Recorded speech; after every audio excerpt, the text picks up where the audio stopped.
Lego Star Wars The Complete Saga is basically two PS2 games combined into one. Lego Star Wars 1, Lego Star Wars 2, basically. They combined those, and it is basically all 6 of the original movies by Lucasfilms before Disney bought them out. That would imply that there are... how many levels? 30? 36? 36? I think 36 levels. There are 6 vehicle levels and 30 story levels where you can go exploring and whatever, right? They're not entirely long. A lot of the levels are pretty short. The roster is pretty good, though it is limited. It's not as limited or more limited than the other games, though you do have less freedom in this game due to the limitations, because it's one of the earlier LEGO titles, one of the older games. Because of that, you don't have as many quality of life improvements that the later games would have. One of those quality of life improvements being, once you have hit free mode, you could hold down on, well, for the PlayStation version, you could hold down on the triangle button. And when you would do that, it would bring up the character menu to select any character you want to change your character at any time, no matter where you were, whether you were in a story mission, or if you were in the hub world, you could change your character at any time. In this game, you have a little bit of a limitation. You have characters walking around the hub world, which is the cantina, and you do not control which characters are showing up walking around the hub world mingling about. But if there's a character mingling about the hub world, let's say it's Darth Maul, he's walking around the cantina. If you walk up to Darth Maul and you press the triangle button, you can swap your character to Darth Maul. You cannot just hold down the triangle button and select Darth Maul from a character menu, though. And if Darth Maul is not in the room, you cannot switch to Darth Maul, because he's just not there to switch to. There are some limitations in that game in that regards. When you select a story mission, you go to free mode, when you select your story mission at the start of that level, you can go to your character select menu and pick whoever you want. You only get to do that one time for your player character. And then the game would select, at random, all of the characters with skills that you will need to complete the level and collect all the mini kits and all that stuff besides. The AI knows what stuff you need to complete that level, but you do not have complete control over what to pick. For example, the game may only choose one Jedi character, and it may not be the Jedi that you would want to switch as eventually. Let's say you pick Kit Fisto, and then halfway through the level you feel like playing as Qui-Gon Jinn. Well, if the game didn't pick Qui-Gon Jinn into your preset selected set of 8 characters for the level, you cannot switch to Qui-Gon Jinn. You would have to leave the level and restart it, going back to the character select menu, select Qui-Gon Jinn, and do the level over. That has some quality of life problems. Naturally, I would imagine that the Skywalker Saga version of this game that came out for the modern current gen has all of these quality of life improvements that would render this game obsolete, which would imply that this game would only be there for the nostalgia factor. For me, it's there for word of mouth, I guess. I'm a big fan of Star Wars, and I guess as of now I'm a big fan of the LEGO games, but I am pretty nitpicky with them, as you can imagine. These are rambling videos. Sometimes I would end up going off on a tangent, ranting about a game fact mechanic that just doesn't exist in these games, that existed in another game that I would prefer existing in this, whatever. And I don't know. Maybe I guess when they were making this game, they had the ability to include that menu select by holding down the triangle button. As of the point in time when this game came out, they had the ability to include that. They just didn't, which is disappointing. It's just disappointing. I wish they added it, but they didn't. It's not the end of the world, though. You can 100% this game easily. It's just as fun as the other games. In fact, the campaign mode, the story mode, the characters and all that stuff. I had a lot of fun. I would place this in the upper half of the LEGO games that I played in regards to just the story. When we include gameplay and the hub world and free mode and quality of life controls, it would probably be in the bottom half for me, because I don't know, I just didn't find it as fun as other people have found it.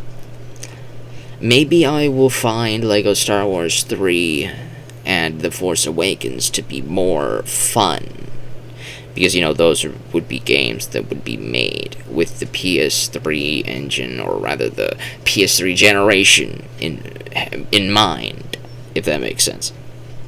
Because this was made with the PS2 in mind, because these were PS2 games. Star Wars 1, Star Wars 2 were PS2 games. And this is basically Star Wars 1 and 2 combined into one game. So, I can understand why this game would feel old, because it is. The controls just aren't as polished, if that were to make sense.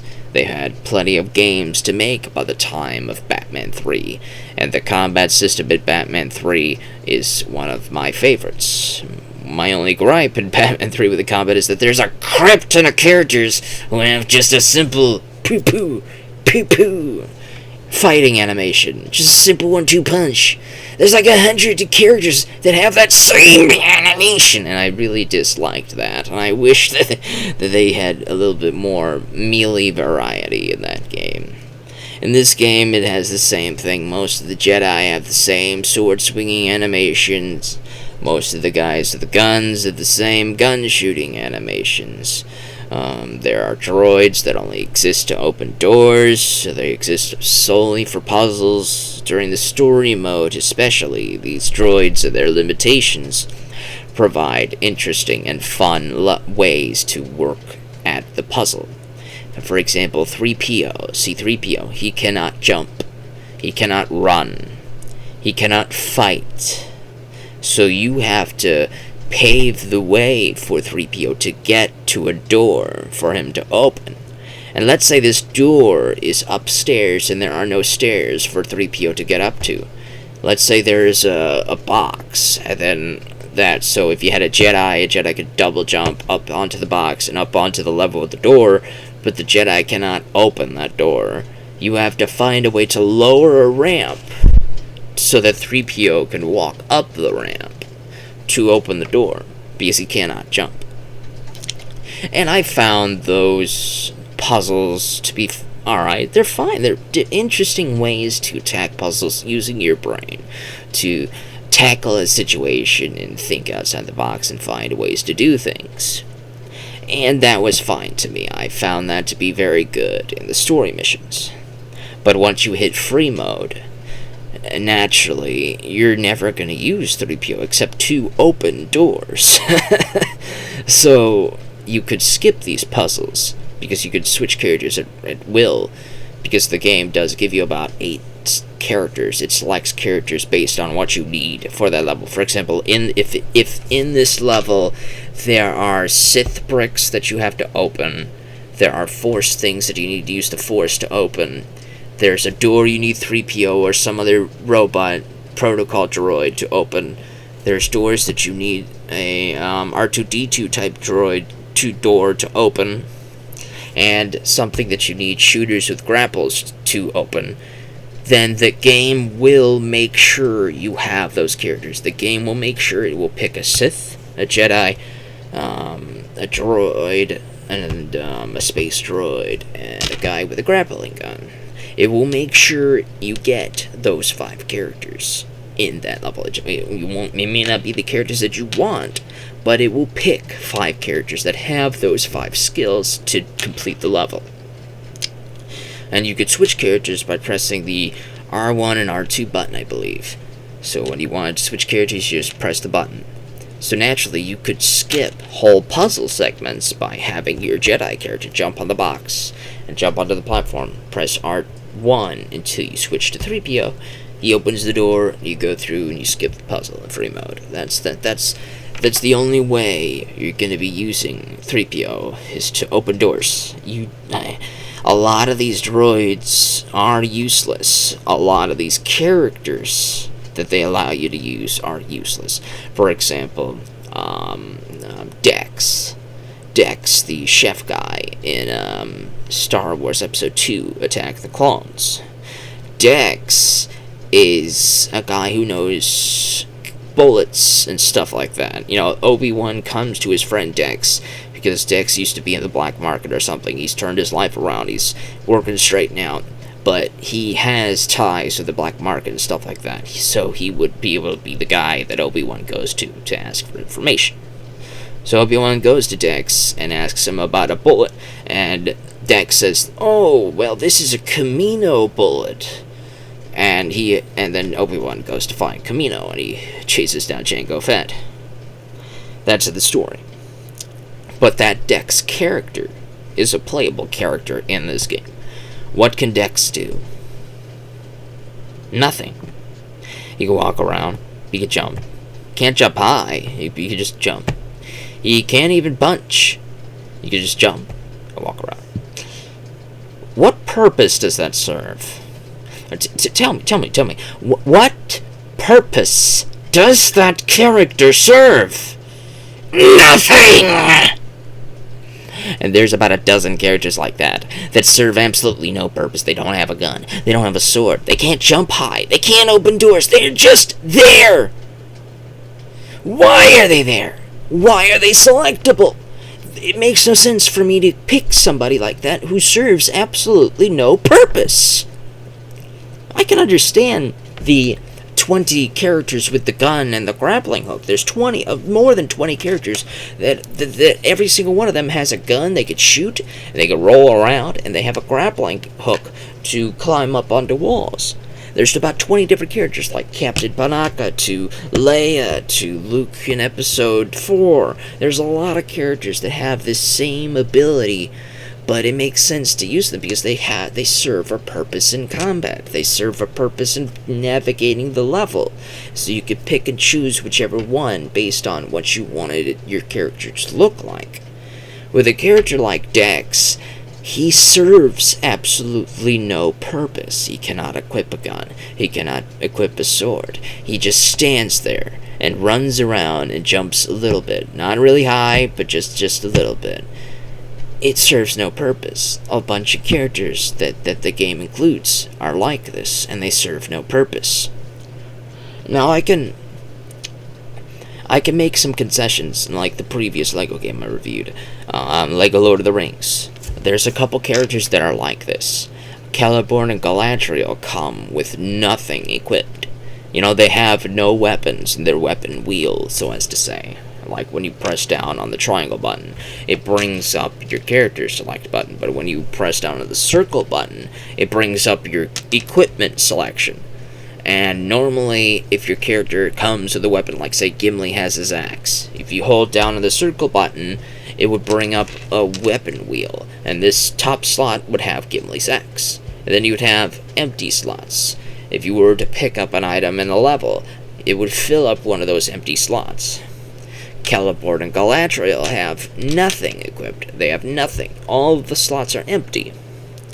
So what you do is, they have a treasure option, treasure trove. You know, I reviewed this in the previous game. I'm not going to go into super hyper detail, but you press the treasure trove option in the Lord of the Rings game, and you can select a weapon for them to equip.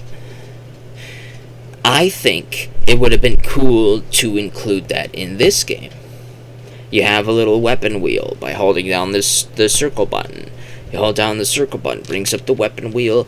You can go into your weapon select. You select a gun, you can select a sword, you can select a type of taser, you can select a laser beam or something, you know. You can select a weapon, and that Dex character that comes with no weapons equipped can now equip a weapon and be useful in combat and justify his inclusion into the game.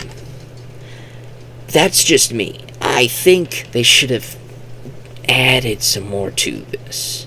And who knows, maybe that's exactly what they did in the Skywalker Saga. This is just including 2 classic games, polishing it up a little bit, and letting you be able to play it on the next system. And for what it's worth, for all of the people that started here, that started playing these games on the PS2, they're gonna love this game because it's the games that they loved on the PS2. It's just a little bit better. It may not be as polished as the later games if you started with the later games like Batman 2 or Batman 3 and all this. If you started with the newer games and you went backwards to this one, you might find yourself blinking, wondering where all the quality of life controls are. Well, it's because they just didn't exist yet. For what it's worth, LEGO Star Wars The Complete Saga is a very fun and satisfying game. You just have to put your expectations into check and realize that I think this was the first one that they released in this generation. Or it might be the second one. They might have released the Indiana Jones or Batman 1 first. And then this one would come out. And then some other titles would come out. And then Star Wars Episode 3 would have come out. So Star Wars Episode 3 would be the game that has the current gen, as of, PS3 when it came out, it would be current gen. But when Star Wars 3 would come out, it would be the current gen game. This one is past gen game. This is a past gen game. What does that mean? When this released brand new, it's past gen, because these are PS2 games. That's what I mean. If Star Wars 3 was released brand new, it would be current gen, because PS3 would be the current gen when this released. I know that I'm not the best at explaining things without pictures and all that stuff, but these are rambling videos. They're not meant to make complete and total sense. That's how I justify it at any rate. I'm not gonna put this on for too much longer. That's LEGO Star Wars The Complete Saga. The levels are fine. There are 6 vehicle levels that I really don't care for, especially when you go in free mode to collect the mini-kits. I really don't care for the vehicle levels. But they're not grating, they're not annoying, they're not hard, they're not aggravating. They're just not as fun to me.